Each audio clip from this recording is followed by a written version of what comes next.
Hi everybody, I'm Mike Shapiro. Today we're going to be doing Lesson 8 from my book Beat This, which is available on Amazon.com.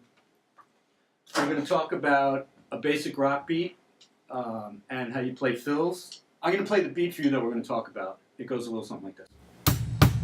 You can see the drums are set up for a lefty, and the righties would switch everything around.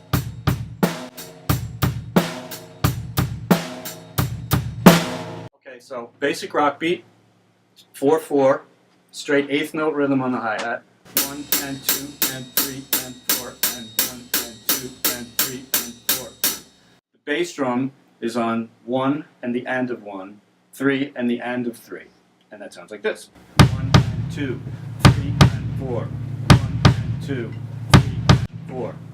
The snare drum is the usual, fat back, 2 and 4.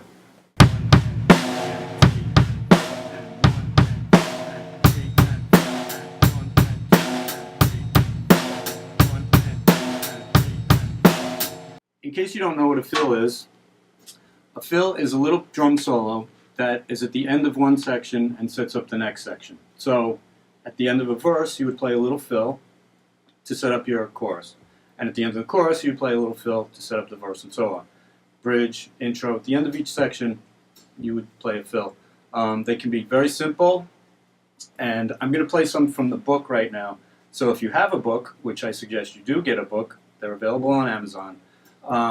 This is what Lesson 8 with the beat study and the fill study sound like.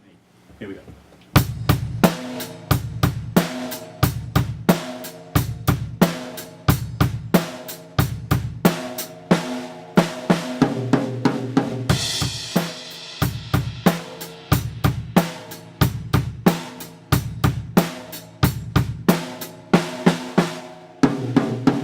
A good way to develop your inner clock is to use a metronome as much as possible.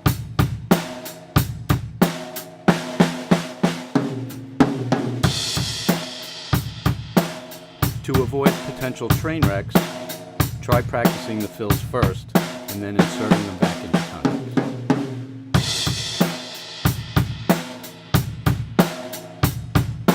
When necessary, try to end your fills with your left hand. This gives your right hand time to get back to the hi-hat.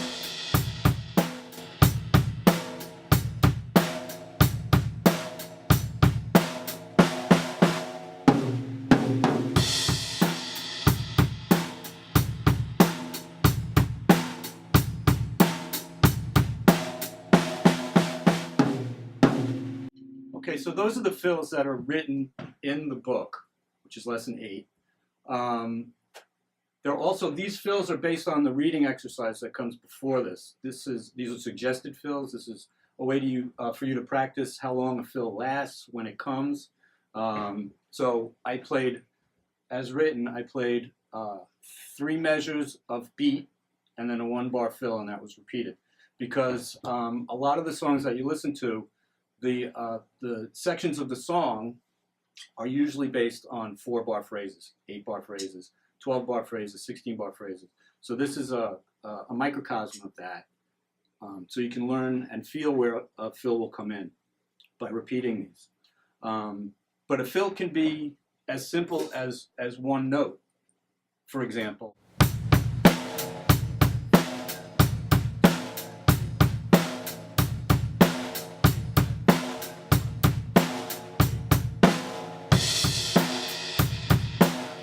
You can have much more complicated fills, and that's where you as a drummer, your taste and stuff comes into play. Okay, so now I'm bringing in the fellas. This is Troy Fannin on guitar, Lavando Thomas on bass. This is why we practice. This is why we do all this stuff, is so that we can play in a band, right? So we're going to show you how the rhythm section works together, especially how the drums fit in with the bass and rhythm guitar. Now we're going to play the Green Day tune for you, and it goes like this. 1, 2, 3, 4.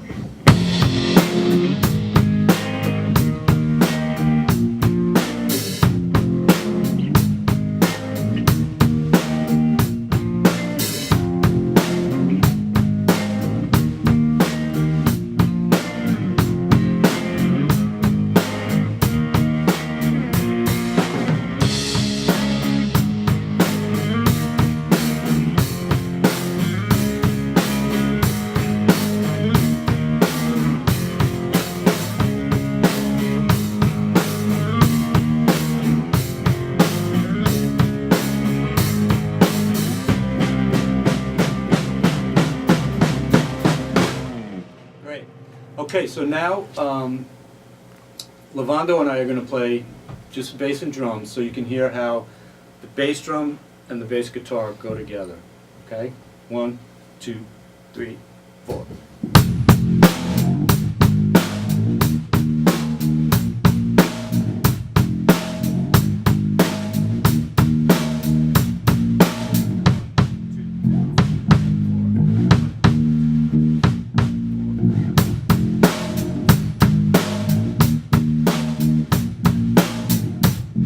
Thank you.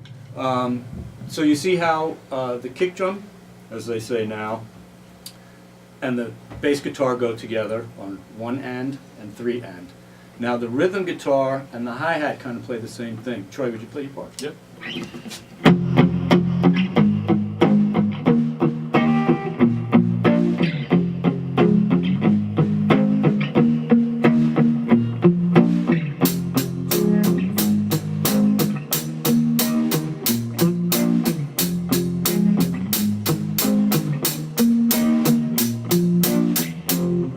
So now we're all going to play it together again just so you can see how those parts fit in. Here we go. 1, 2, 3, 4.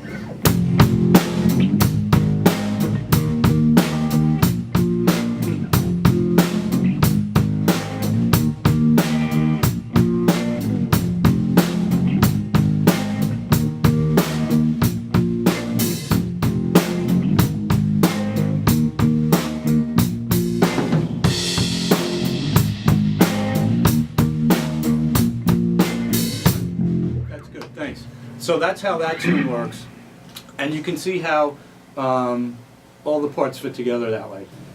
Now we're going to show how a chord progression like that, where you would put fills as it's done in the book. You may not play as many fills as I'm going to play right now, but this will show you how it fits in a 4-bar phrase. So let's just loop that first thing. Okay?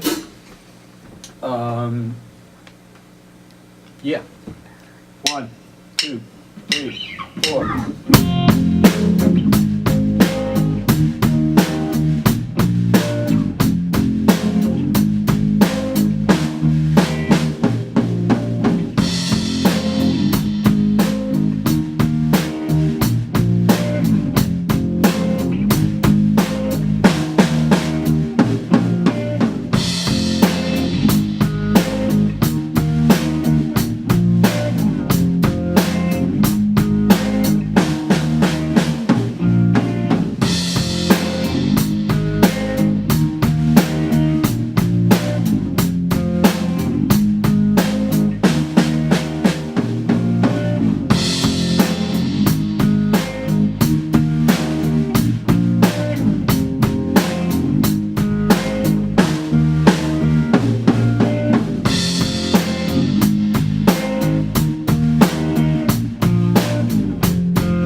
So those are all of the fill exercises in Lesson 8. You can feel free to play along with that.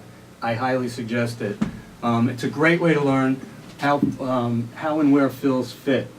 And like I said before, they don't have to be a whole measure. You can play a half a measure fill, a 1-beat fill.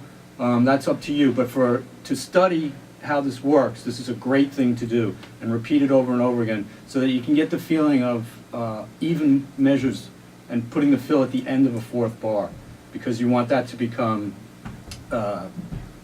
second nature so that you don't have to count. That it just feels right. Now, not every song is structured like this. There are 6-bar phrases. You have some songs where they'll put a bar or two in the middle of a section or at the end of a section to stretch it out for tension purposes. But to practice at first, you should do stuff like this. Listen to songs that you like and count the measures along with it so that you can see how the song is structured, because that's what drummers do. We kind of map out the tunes. Okay, so now we're going to play the Collective Soul tune for you. We'll do the same thing. We'll play the song, then we'll break it down a little bit, and we'll play it again. This is, again, it's Good Night, Good Guy from Collective Soul. Here we go. 1, 2, 3, 4.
now we'll do the same thing with me and Lavando playing bass and drums. Here we go.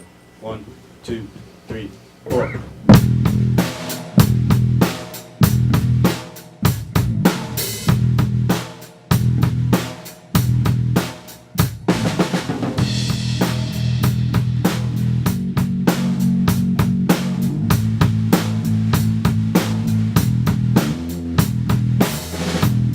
Two newer songs to try this beat with would be Don't Carry It All by the Decemberists and Bastille by Pompeii. Right, so Lavando, thank you, is playing straight eighth notes, 1 and 2 and 3 and 4 and the bass drum is playing eighth notes along with that. Would you play your part?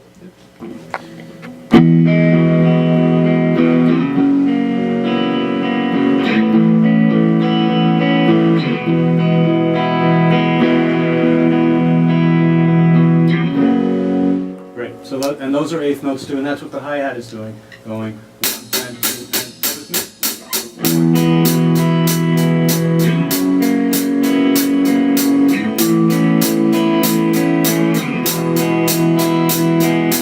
Right, let's just play a little bit of it all together.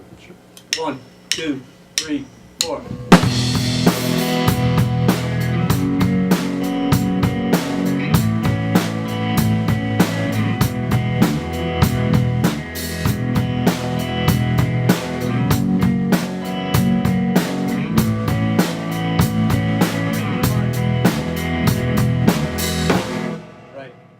So that's lesson 8 from Beat This, available on Amazon.com. I'm here with Troy Fannin, Lavando Thomas. Thanks for watching, and keep practicing.